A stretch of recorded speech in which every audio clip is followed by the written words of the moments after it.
Hello, I'm Dariush, and welcome to the Business English Hub, the podcast that helps you speak clearly and confidently at work. This podcast is for professionals, students, and job seekers who use English in meetings, presentations, interviews, and beyond. Listen regularly to build your vocabulary, improve fluency, and feel more comfortable using English in the workplace. By the way, there's a free transcript for this episode. If you want to read along or review later, just check the link in the description. Today's episode is all about terms and conditions of employment, basically the common policies, benefits, and working arrangements that come with a job. I'll be focusing on some key vocabulary that you might encounter when discussing a job's conditions or reading an employment contract. We'll explore terms like Flextime, 4 hours, working from home, annual leave, maternity leave, paternity leave, sick leave, and statutory pay. These are all concepts that business English learners at the intermediate level should find useful, especially if you're working in an international environment or preparing for a job interview in English. To put these terms in context, I want to share an example conversation. In this dialogue, Matthew is a prospective employee, someone about to join a company, asking Olivia from HR about the company's work policies and benefits. It's a friendly Q&A where Matthew asks about working hours, remote work, holidays, and different types of leave. As you listen, try to catch the key terms I just mentioned. After we hear their conversation, I'll come back and explain each of those terms one by one with simple definitions and examples. This podcast is available on different platforms which offer different options. For a full free transcript or to book lessons, visit my website. To listen and read at the same time, check me out on YouTube. For audio-only listening, you can find me on Spotify and Amazon Music. Alright, let's get into it. Here's the conversation between Matthew and Olivia. Hi, I appreciate the chance to speak again. I have a few remaining questions about the company's work policies and benefits, if that's okay. Of course, I'm happy to clarify any details for you. Great. First, could you tell me about the working hours? Is there a standard schedule and do you offer flex time? Absolutely. Standard office hours are 9 a.m. to 5:30 p.m., Monday to Friday. However, we have flex time. You can adjust your start or end times as long as you're available during core hours, 10 a.m. to 3 p.m. For example, some people start earlier and leave earlier, while others prefer a later schedule. That sounds very flexible, which is great. How about remote work? Does the company have a policy on working from home or hybrid schedules? Yes, we support remote work with a hybrid model. Typically, employees come into the office 2 days a week and work from home the rest. Some roles are fully remote. We have all the necessary tools to keep everyone connected. So regular work from home is fine as long as teams stay coordinated. Good to know. Now, I wanted to ask about annual leave entitlements. How many days of paid leave do employees get per year? And are there additional benefits for long service? Annual leave is 25 days per year, plus public holidays. We also reward loyalty. After 5 years, you get an extra 5 days each year, so 30 days total. After 10 years, you receive a one-time paid sabbatical of 4 weeks on top of your regular leave. It's our way of thanking long-term team members for their commitment. Wow, that's quite generous. It's great to see the company values long-term employees. Now, what about other types of leave? Specifically, I'm curious about maternity and paternity leave policies, as well as how sick leave works here. Certainly. For maternity leave, we offer 16 weeks fully paid, and you can take up to a year in total. The rest at the statutory pay or unpaid. Paternity leave is 4 weeks paid. We also offer a phased return for new parents if needed. For example, returning part-time initially. For sick leave, we have a trust-based policy with no fixed number of sick days. If you're ill, you take the time you need. We only ask for a doctor's note if you're out more than 7 days in a row. We want people to focus on getting well without worrying about strict sick day limits. That's great to hear. The benefits sound very thoughtful. I have one last question.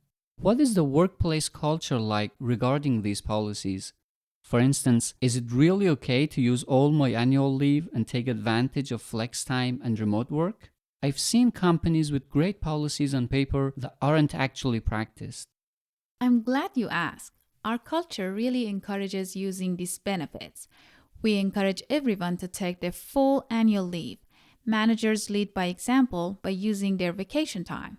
Flex time and remote work are normal practice here. Many people work from home regularly, adjusting their hours when needed, and that's completely fine as long as the work gets done. We include remote colleagues in meetings via video calls so no one is left out. And using sick leave or parental leave is absolutely supported. Teams plan around absences and welcome people back without any stigma. That's really reassuring to hear. It sounds like a healthy environment where people actually use their benefits. Absolutely. We truly believe that well rested, happy employees are more productive. Thank you for explaining all this. I feel much more confident and informed now. You've answered all my questions, and I'm really excited about the opportunity to join the team. You're very welcome. I'm glad I could help. If any other questions come up, please feel free to reach out. Otherwise, we'll be in touch soon about the next steps.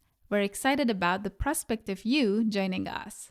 Thank you. I appreciate your time today. Thank you as well. Have a great day. You too. Have a great day. Now, there was a lot of useful vocabulary in the conversation. Let's go through some of the key terms one by one and make sure everything is clear. I'll define each term in simple words, give a quick example, and relate it back to what we heard in the dialogue. Flex time. Flex time. You can also say flexi time, but it's less common. Flex time basically means flexible working hours. If you have flex time, you don't always have to work the exact same schedule every day as long as you meet certain requirements. Typically, there will be core hours when everyone must be working, but outside of those, you can choose your start and finish times. In the dialogue, Olivia described their flex time policy. Employees can adjust their start or end times as they like, as long as they are working during the core hours of 10 a.m. to 3 p.m. For example, some people might choose to start work at 8 a.m. and leave by 4 p.m., while others might start at 10 a.m. and work until 6 p.m. Both are fine if the company uses flex time, because everyone is present for the important part of the day. Example: our company offers flex time. I can come in earlier or later, as long as I do my 8 hours and I'm there between 10 and 3. Core hours. Core hours. Core hours are the key hours during the day when everyone is expected to be at work and available. In other words, even if you have flexible hours, core hours are the fixed period when all team members should be working or reachable at the same time. In our conversation, Olivia said their core hours are 10 a.m. to 3 p.m. That means everyone in that company must be working during that time window, even if some people start earlier or end later. Core hours make sure there is overlap for meetings or collaboration. Example: under our FlexTime system, we can set our own schedules, but we all have to be online during the core hours of 11 a.m. to 4 p.m. so we can have meetings. Working from home. Working from home. Well, working from home means doing your job from your home or another remote location instead of in the office. It's a form of remote work. Many companies today allow employees to work from home part of the time. This can also be called a hybrid work arrangement if it's mixed with office days. In the dialogue, Matthew asked about remote work and Olivia explained that they have a hybrid model. Employees come into the office 2 days a week and work from home the rest of the week. She even mentioned some roles are fully remote, and that as long as teams stay coordinated, working from home regularly is fine. Example: since the pandemic, I have been working from home twice a week. I just log in from my living room and do all my meetings online. Annual leave. Annual leave. Annual leave refers to the number of paid days off you get each year for vacation, holidays, or personal time. It's essentially your paid vacation allowance for the year. Different companies and countries offer different amounts of annual leave. In the conversation, Matthew asked about annual leave entitlements, and Olivia said employees get 25 days per year, plus public holidays. 25 days of annual leave is quite generous. That's 5 weeks off, not counting public holidays. She also mentioned extra benefits for long service, like getting additional leave after 5 years, and even a sabbatical after 10 years. Those are special perks for loyal employees. The main thing to remember is annual leave means paid time off per year.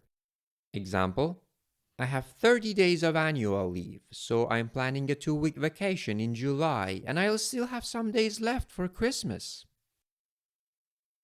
Maternity leave. Maternity leave. Maternity leave is the time off work given to a mother around the birth or adoption of a child. It allows a new mother to recover from childbirth and take care of her baby while still keeping her job.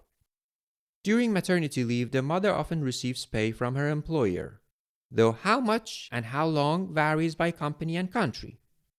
In our dialogue, Olivia said their company offers 16 weeks, which is about 4 months, fully paid maternity leave, and mothers can take up to a year off in total. That means after 16 weeks, the remaining time up to a year would be either at statutory pay or unpaid, depending on the situation. Example, after her baby was born, Maria went on maternity leave for 6 months. Her company paid her full salary for the first 4 months, and then she used the statutory pay for the last 2. Paternity leave. Paternity leave. Well, paternity leave is the time off given to a father or the second parent when a new baby arrives. It's similar to maternity leave, but it's for fathers or partners to bond with the newborn and support the mother. Paternity leave is usually much shorter than maternity leave. In the conversation, Olivia mentioned that at their company, paternity leave is 4 weeks fully paid. That's actually pretty generous since most companies I know only offer 1 or 2 weeks for new dads. Example, when his daughter was born, James took paternity leave for 2 weeks to help at home and spend time with the baby. Sick leave. Sick leave. Sick leave is time off from work that you take when you're sick or injured and can't work. If you wake up with a high fever or you are feeling really ill, you would use a sick day. Many companies have a policy for sick leave. Some might give a certain number of paid sick days per year. Others might be more flexible. In the dialogue, Olivia described their sick leave policy as trust-based, with no fixed number of sick days. This means employees can just take the time they need when they are ill, and the company trusts that they won't abuse it.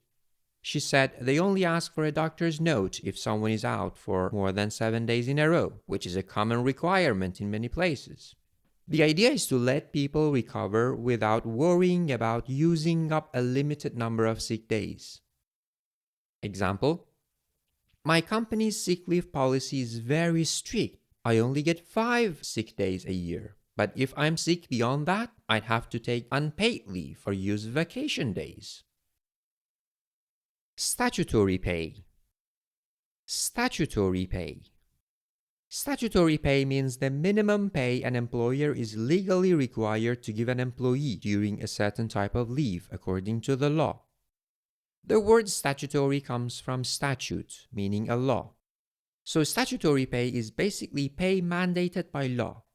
For example, many countries have a statutory maternity pay or a statutory sick pay, a set amount or percentage of your salary that the company must pay you when you are on maternity or sick leave, as defined by government regulations. In the dialogue, Olivia used this term when talking about maternity leave. She said after 16 weeks fully paid, the rest of the leave would be at statutory pay or unpaid. That implies that beyond the company's generous period, they at least follow the legal minimum payment for the remaining time. To put it simply, statutory pay is the legal minimum an employer has to pay. Companies can choose to pay more than the statutory pay, which many do to be fair or competitive, but they can't pay less than what the law requires. Example, Even if a company doesn't offer much maternity leave, they still have to provide statutory pay for the period required by law. In the UK, for instance, there is a statutory maternity pay that covers a certain number of weeks at a set rate. So, those are the key terms we pulled from Matthew and Olivia's conversation. Flextime, core hours, working from home, annual leave, maternity leave, paternity leave, sick leave, and statutory pay. I hope my explanations and examples made each of these clear and easy to understand. These are all useful words when discussing job offers, contracts, or company policies in English.